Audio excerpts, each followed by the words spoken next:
Good morning, everyone. Thank you for joining me today. My name is Janine McGowan, and I design cross stitch as the Blue Flower. This is my channel where we talk about cross stitch and animals and anything else that comes to mind. So we're jumping right into it today. First off, we have stitching in action and some fun things to share with you this video. First off, we have Tudor Bee. This was stitched by Jenna. Jenna just received this chart for Easter and she has already finished it. I love it. It came out very well, so fabulous quick stitching, Jenna. I'm not sure I could have done it that quickly, but I am so glad you enjoyed it, and thank you for sharing that with us. Next up, we have Winter Whale, stitched by Desiree. This was actually in the Kitten Stitcher Advent box last winter, so it won't be available for general sale until this winter, when it will go out to shops and be available at the Jingle Ball. But I really had a lot of fun working on this one, so I'm glad to see it stitched up whenever I can. She used a 36 count Whitsunday fabric by number 12 Stitch Co. They make beautiful fabric, and she used the called for Roxy Floss Company threads. So excellent work, Desiree, on stitching this up. Beautiful finishing, and it's going to be a gift for a family member who served in the Coast Guard, so thematically appropriate. And then finally we have Amy, who has two finishes to share. First off is the iris. This is a free chart that's available on the website, and Amy customized the flowers to match with the ones in her garden, which is such a great idea. I'm so glad she did that. And Amy also said that she would like to see more of this kind of just flower specific design, so I'll definitely be taking that under advisement and putting some of those to add either as freebies or just small charts in the future. Amy also stitched up Seasons of the Heart Hearts for Pam, which is Australian themed. She adjusted some of the birds to match the ones that they actually saw when she and her husband lived in Australia. And she adjusted, there's a little flag, heart flag motif at the top, adjusted that to be a little bit more reflective of the Australian flag and what he likes to see in that. So absolutely terrific work, Amy. Thank you so much for sharing that with us. As always, if you've stitched a blue flower design, I would really love to see a picture so that I can share it with everyone else on the videos. And if you're looking for inspiration, pop on over to the Blue Flower website and check out the Stitching in Action page. You can see what other people have done with some of the designs and the very creative ways that they have made adjustments to personalize things. On to what I'm stitching. I actually made a bit of progress on the Cicadas song sampler. I was stitching on it every minute that I could before I got the last supplies to start model stitching. But then once those arrived, I've had to go full-on model stitching, and that's probably going to be the case for the next couple weeks. So I may not have an update on Cicadas song for the next video, although I would certainly love to because it's been such a delight to stitch.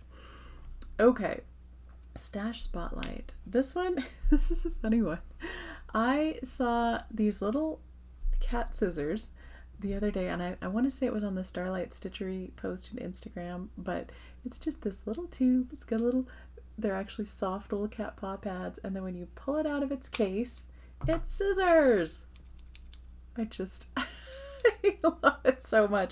You know, these actually, since I bought them, have not made it to the scissors drawer because I've been keeping them on my desk so that I can play with them, and they make me happy, and they'd be a fun, safe thing with the case to take on with you when you're traveling. I have some of the little plastic like cat paw sleeves that you can put on the end of scissors, but I just couldn't resist these. So that's my Stash Spotlight.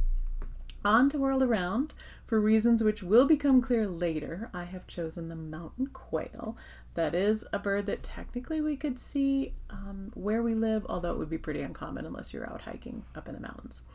These are the largest quail in the US, and they live in western scrub and mountain habitats, more in remote areas than down around houses, which is why we don't see them right where we live. They live primarily in the Sierra Nevada, the Rocky Mountain, and the Coast Ranges, although apparently some live on the lava reefs in the Modoc Plateau of California. In summer, they move up to very high elevations, around 10,000 feet, so that they can feed on the insects and plants up there, and then in the autumn they come down lower again. You probably won't be able to see them if you're out hiking, unless maybe in the morning and the evening you catch a glimpse of them coming along the path or moving from their evening resting place, out to where they want to feed. although apparently you will hear them more likely if you're out hiking. They use their feet to dig up seeds, insects, plants, bulbs, all that sort of thing. I guess all of this makes sense as to why the California quail, which do live in our yard, have been eating all of my California poppies before they even get a chance to grow. It seems to be a quail characteristic. But these ones live up in the mountains. They don't eat my California poppies, although I'm sure they would if they could. The chicks tend to eat more insects while they're growing, and then once they become adults, they transition to eating more plants and seeds. Let's see, they are, as I said, hard to spot, but if you do see that distinctive head plume, that's what gives them their fun look. I love that set of head plumes. And apparently the position of it can indicate the bird's state of mind. So if it's pointing straight up, the bird is alert and watchful, and if it's back, the bird is relaxed, maybe just curious. Yeah. That plume really tells you what they're thinking. The plume can actually change color both seasonally and between geographic groups. Apparently some hunters tried to establish a population on Vancouver Island in BC in the late 1800s, and that population did last there for 100 years, but petered out in the 1990s. They are mostly ground dwellers. They can scamper across the ground very quickly. They can fly, but generally just for brief periods. And again, we see this in the California quail as well. It's very characteristic that they will beat their wings furiously to fly briefly and then just glide back down to their goal. They are monogamous, although apparently the University of Nevada conducted a study that indicated that both males and females could incubate eggs and raise nestlings. So in theory, certainly a male could incubate eggs if something happened to the female, but they could in theory also have two nests going at the same time and raise both sets of eggs. They create little shallow depressions and sort of build them up with pine needles and grass around, making a little bowl. I think it takes about 20 days for those eggs to hatch, and then they're very precocious baby quail. So they're out of the egg and out of the nest, chasing after their parents within just a few hours. They do have some typical bird courting behaviors, apparently, parading and bowing, but also those nesting materials, the pine needles and grass, they will fling them over their backs to show what great companions and nest builders they could be. Their habitat is generally decreasing because of human activity and development, but in the meantime, if you happen to be in the mountains of the West Coast, you can take a look for those mountain quail. On to questions. Last video is what was your favorite way to beat the heat, and lots of great suggestions there, although most of us seem to be of the opinion that it's just nice to be inside stitching where it's cooler than trying to be outside in the heat. Question this video is, do you like popsicles? Which could be anything. I was thinking about it because of the hot weather, and I follow a lot of, zoos and animal rescues, and you'll see them often giving their animals popsicle type things or balls of ice with, treats frozen into it, that sort of thing. And I was thinking about how we used to get those, what are they? The Otter Pops, where they're just the thin tubes with the sugar water in them. We always liked having those. But yeah, popsicles in summer are definitely something that go together for me. Best thing this video, I get to go to the Animal Ark this weekend. And for those of you who have attended the Jingle Ball in previous years, each of us designers does entertainment videos as well. And the ones that I have done have been generally going out to our local animal rescue and wildlife rehab facility, and they let me meet with an animal, and I get to talk about them and get some close-up visits, and then that becomes my entertainment video for for the Jingle Ball. So that's what I get to do this video, and I get to meet cheetahs. I'm so excited. So that's my best thing. Giveaway from last video, we had this beautiful pair of Lady Liberty scissors. Look at these from the Scissorist.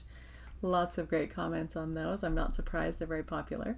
And the winner is at Anne Nathman 1781. And sorry if I've massacred your pronunciation there, but drop me an email with your mailing address and I will get those in the mail to you. Giveaway this video is going to be new designs, which I will show you here in a few minutes. So I'll pick 3 winners since I have 3 new designs. If you use the word spooky in your comment, the next video, 3 of you will be chosen, and you can pick any one of my designs, including the new ones. Announcements, here it is, new releases. It is that time, which is hard to imagine, but Yes, they're currently at the printers getting their color matching done, so I don't have the models here, but I'll put photographs in. First up, we have Of Many Lives. This was actually designed for an event at the Shepherd's Needle last year, and so it's its first time coming out for general release. And at Shepherd's Needle had asked for an option for a family tree, and it was really interesting to work on. I ended up with 3 designs that are included here. The first is a more traditional style family tree, and you may notice some interesting names on there. I didn't want to put just people's information in there, so I used the names of one of our greyhounds, Ninkasi. So that's her racing family tree, which is why you get some really great names on the models. But there is certainly an alphabet, and the model is stitched with the names in over 1. There's also just a back stitching alphabet included if you don't want to do the over 1s. So that's the main piece. There's also a little version that's almost like a log cabin quilt where you could put the names around. And certainly if you wanted to, this would be a great opportunity if you have a friend group or a stitching group, maybe a group of siblings that you wanted to put around there, and you could make it into just a square pillow or a little biscornu top. Some fun things to play with on that. And then to sort of tie it all together, I did the Of Many Lives piece. And this one actually includes, if you look at the bottom left, there's an animal. I think I included 4 other animal options with some information about what the different animal choices might represent. So that's the first one, Of Many Lives, 3 different designs included, and that one will be coming out to shops here, I think, in a couple weeks. Next up is Autumn Quail, and for this one I chose to feature a mountain quail and manzanita, or my take on manzanita plants around that. That one was also really fun to work on. I very much enjoyed doing that particular type of quail, so that means I also only have summer quail left to do, so I'll have to pick a different quail for that one as well. And then wrapping it all up, we have Spooky Shoebill. I think shoebill storks are so cool. I love the way they look at you, and they look so judgmental. I think they're wonderful. And so I worked in 2 of them onto this one, 2 different gazes from them, and then the boo letters going down on the bottom. I've got some sort of marshy plants from the area where they would live, and a little lizard, and then on the top I've got a little crocodile. So that one was fun. Those are my 3 new releases. I might pause a minute and give you just the snapshots of those so you can get a closer look, but they will be in the newsletter that's coming out in a week or 2 in early August, and they will be coming out to shops not long after that, so take a look.